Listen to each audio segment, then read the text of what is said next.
कर दिया। अब देखिए यूएस जो है वो ईरान का न्यूक्लियर हो जाना ये बिल्कुल अफोर्ड नहीं कर सकता था,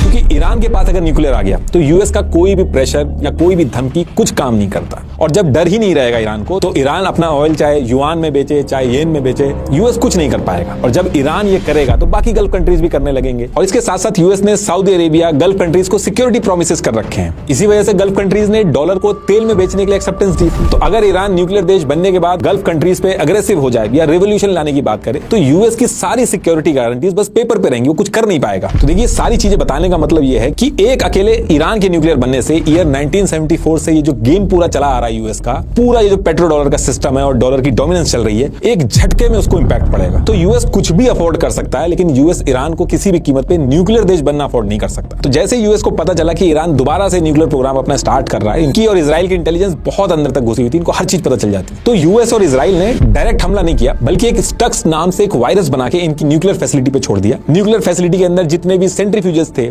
जो यूरेनियम का एनरिचमेंट करते थे, वो जरूरत से ज्यादा स्पिन होके सारे टूट गए। और इसके साथ साथ ईरान के जो साइंटिस्ट थे जो एक्चुअल में इस प्रोग्राम को चला रहे थे, जैसे मसूद अली, माजिद, दरियांश, मुस्तफा अहमदी, ये सारे थोड़े थोड़े टाइम पे मिस्टीरियस तरीके से इनके साथ एक्सीडेंट हुए और ये मारे जाने लगे। कोई अपनी कार स्टार्ट कर रहा तो बस्ट हो जा रहा, कोई बाहर सुबह से निकल रहा तो वहां अपने आप गिर जा रहा। तो ये सारी चीजें होने लगी और जो न्यूक्लियर प्रोग्राम था ईरान का वो डिले होने लगा। लेकिन उसके बाद भी ईरान रुका नहीं, किसी ना किसी तरीके से उसने अपने प्रोग्राम को बनाए रखना जारी रखा, क्योंकि ईरान का ये मानना था कि अगर न्यूक्लियर नहीं बना पाए तो वैसे इनका मरना तय है। तो ईरान पहाड़ों के नीचे अलग अलग जगह पे अलग अलग तरीके से कैसे ना कैसे करके एनरिचमेंट स्टार्ट करने लगा।